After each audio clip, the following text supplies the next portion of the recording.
Hey you! Today we're going to be talking about how to manifest someone to fall in love with you and how I manifested so many beautiful people in my life to fall in love with me.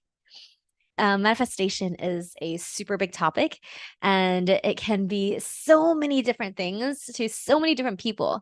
And I just wanted to say that, there was definitely a time in my life where the loneliness and the ability to receive love in my life was so thin, even though I wanted it so, so much. And it seemed like such a distant dream. And it seemed just so far away because the feeling I had and understanding I had about it was just so different from what it actually was. And little did I know that I was actually able to go into the depths of my vulnerability. A remarkable journey I found was available, and love manifestation is actually a thing. Even though that word just sounds so trite and sounds so like secrety and sounds so woo woo, there is a way to do this in a way that feels totally in alignment, totally genuine, and totally sincere. And today we're going to be talking about 8 different ways to do that and I can't wait to share them with you. So, welcome to the transformational exploration of this topic, where the power of intention meets the attraction of law of attraction or mindsets, and we unravel the secrets behind manifesting someone to fall deeply, truly in love with exactly who you are. So quickly, just letting you know, manifestation is totally not wishful thinking. It can be in many, many different cases, but the way that we're sharing this today is not going to be that. It's a deliberate and powerful process where we align our thoughts, our emotions, our actions, and our intentions together so that we can attract the love, the meaning, the fulfillment that we desire. So, to comprehend the science behind it, we really delve into the neural intricacies. So, studies suggest that when we focus on positive thoughts, the emotions related to, let's say, love, connection, the feeling of bonding, our brain releases neurotransmitters that influence our perception and then our interactions. So, when we focus on certain things, those create neural pathways that create patterns of behavior that attracts different types of interactions because of those good feeling things. So, the first thing that we need to know in order to attract the love that you want is to define who you want to fall in love with you. So easy, right? Like, who is it? Honestly, why do you organically, genuinely, naturally want to like, who do you want, basically, right? And this is really, really important to ponder, and really, really special to ponder because love is such a big topic, and anyone can fall in love with you because you are so special, so full, and just so amazing when you are not inhibited by fear or doubt or stress or anxiety, right? Like the baseline essence of you is someone who deserves, who is kind, who's loving, and who people would love to love you. And so, what you want is really important. So, what do you want, right? So, what you want can be defined in a couple of different categories. Physically, what do you love? What is love to you from a physical standpoint? Is it a connection in physical bodies? Is it a connection in communication of dance? I'm a dancer, so for me, a lot of joy and fulfillment comes from being able to communicate in call and response ways of the dance. And we talk a lot about that in our intricacy and intimacy and sexuality workshops.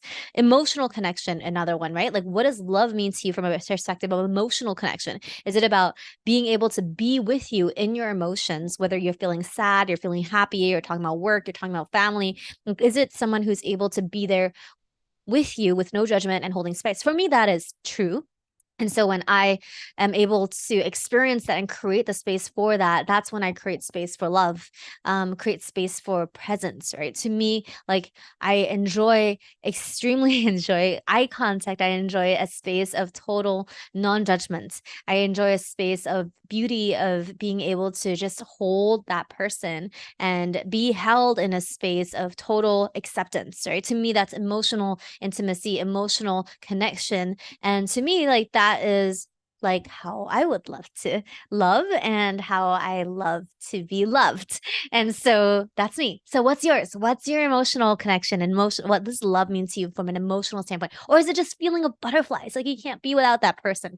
Um, sometimes that feeling is a little bit drown, like just intoxicating, right? So do you like that type of intoxicating, like urges, like uncontrollable urges? And there's no judgment around that. That's if you like those chemicals, that's yours. Practical considerations as well, right? Like love can mean a short-term love, it can mean a long-term love. Maybe you want a lifelong love. For me, like I love lifelong loves. And so when I talk to people about, what I'm looking for or what I love, I love stability. I love consistency. I love dependability, reliability.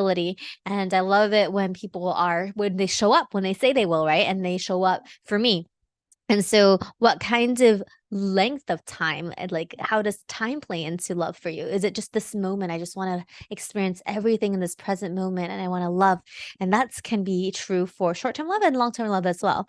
And then the second one is really about, thinking about, okay, like, are you looking for lifestyles and activities that you want to share with that person? Maybe that constitutes a way that you want to be loved and love and create that joy and create that. So define who it is, what kind of lifestyle, practically activities, and what do you want to do? It could be a life partner, it could be a crush, it could be a fling, it could be whatever. Like what kind of love do you want? Now the second thing is now what we know what we want to clear out all the things and all the space for love.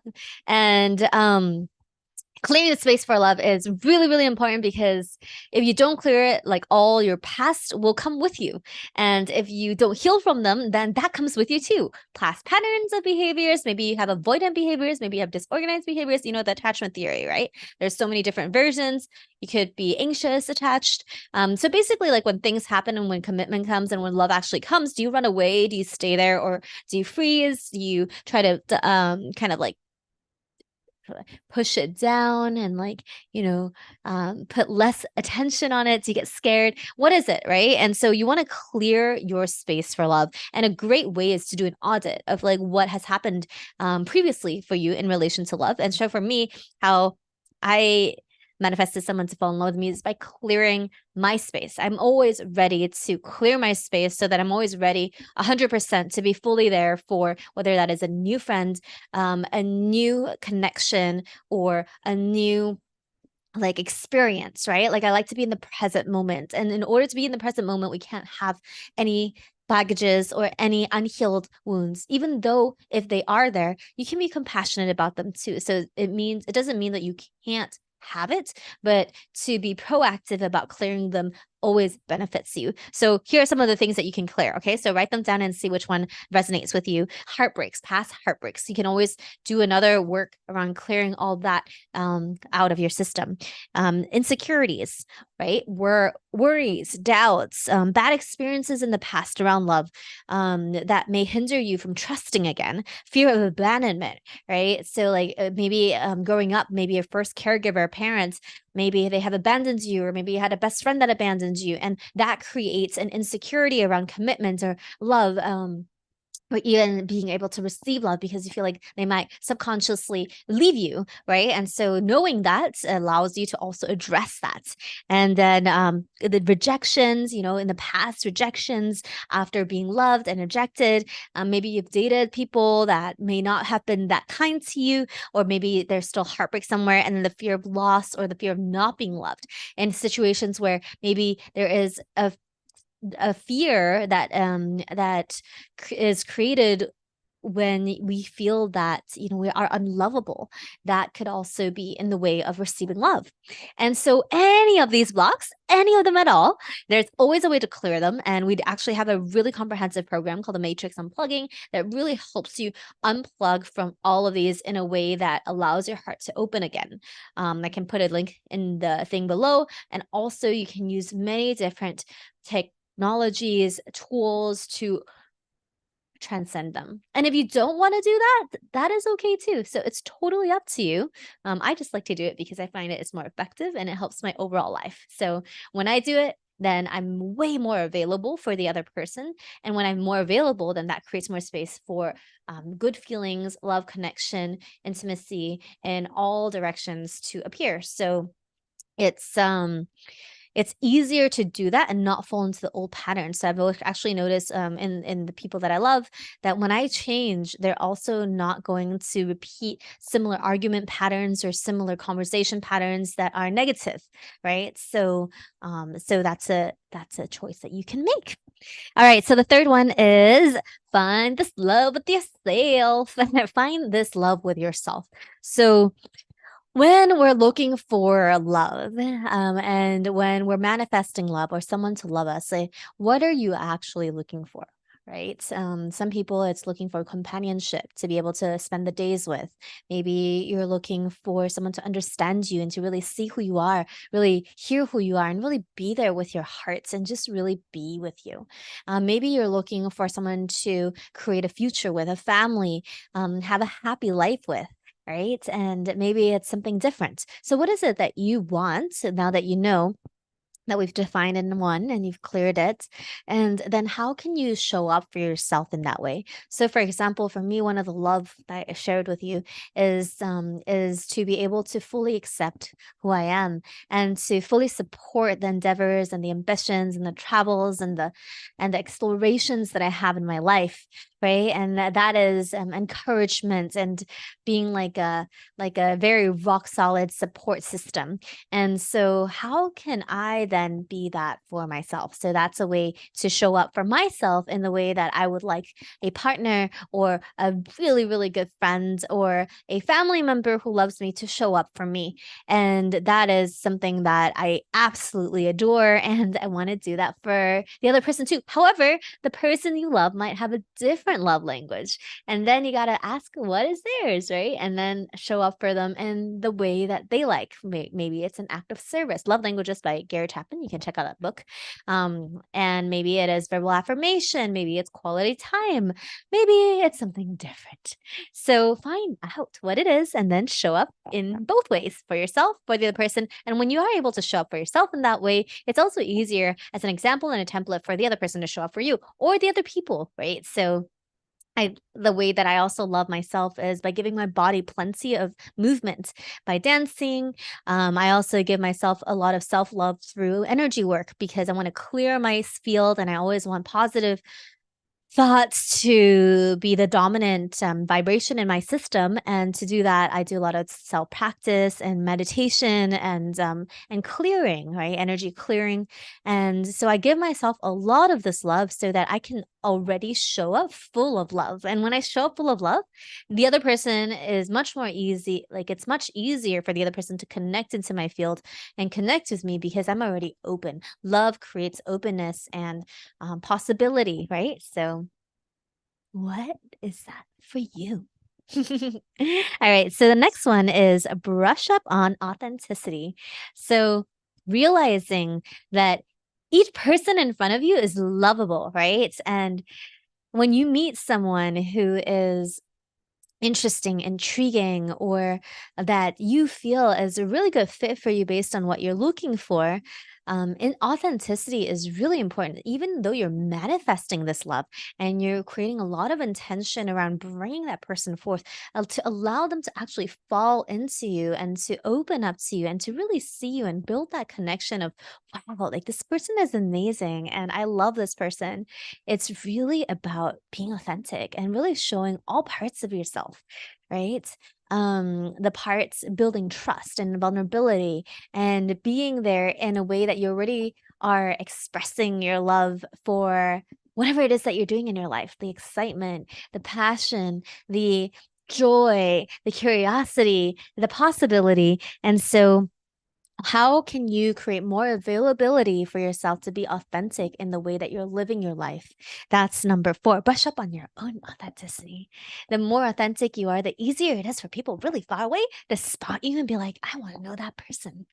So, the fifth one is quick discernment process. So basically, the biggest challenge is if you're really putting out yourself out there in a way that you're really reflective of who you really are and you're vibing in your love bubble that is totally in love with your work, in love with all the things that you're doing. You don't have to be in love with your work, honestly, but just feeling content and acceptance over it, or find the things you do love about your work, whatever it is important to you, but in love with life in general. If you are able to do that, then you're going to be attracting a lot of people, and a lot of people are going to be wanting your attention, your time. And so having a quick discernment process allows you to quickly filter out who is here for you and the true you, and who is here for something different, right? And who is here for you to play a role in their lives, and or you to fulfill their dreams, but they're not interested in fulfilling yours, or who is here for just different purposes.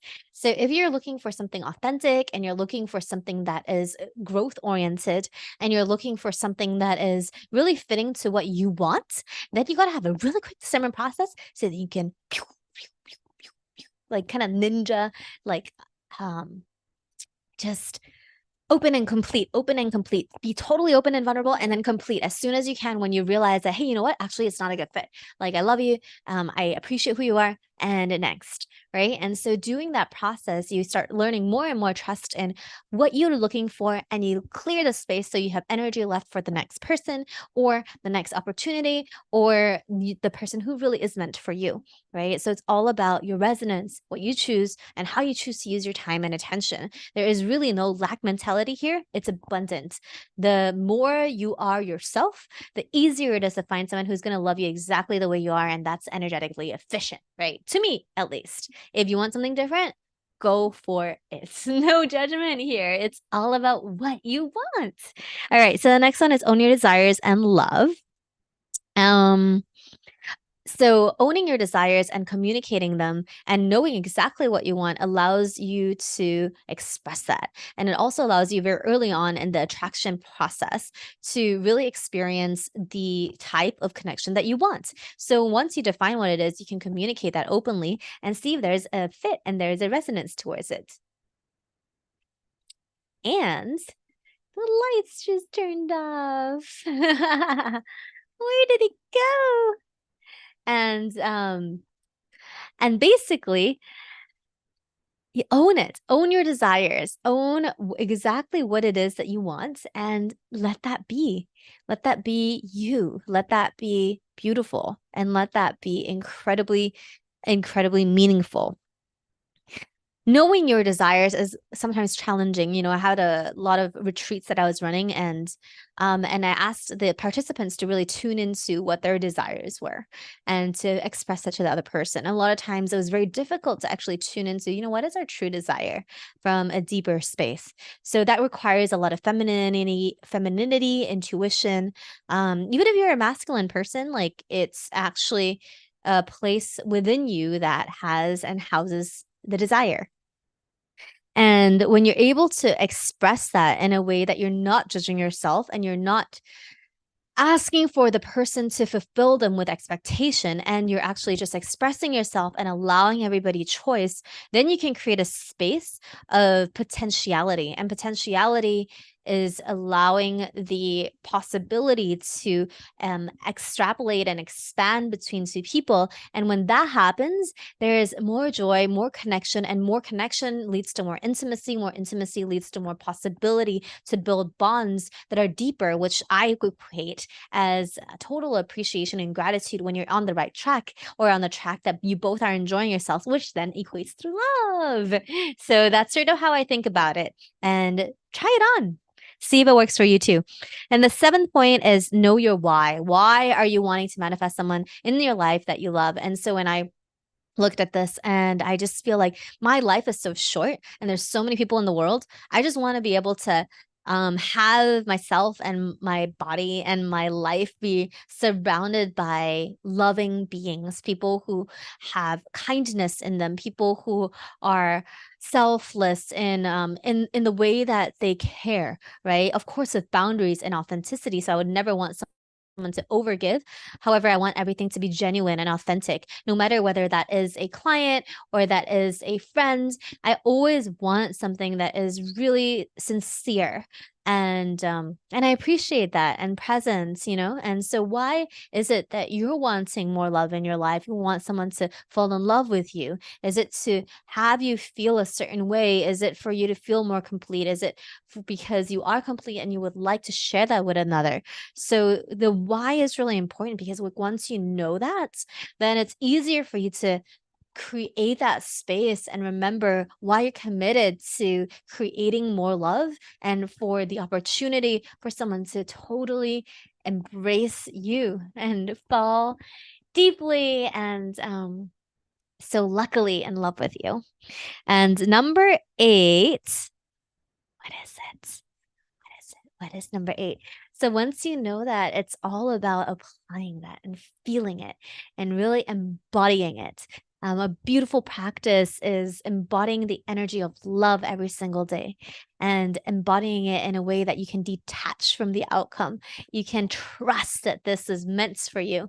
And I really want to emphasize the availability of potential when you let go of your goal, because there is a way that the universe and attraction and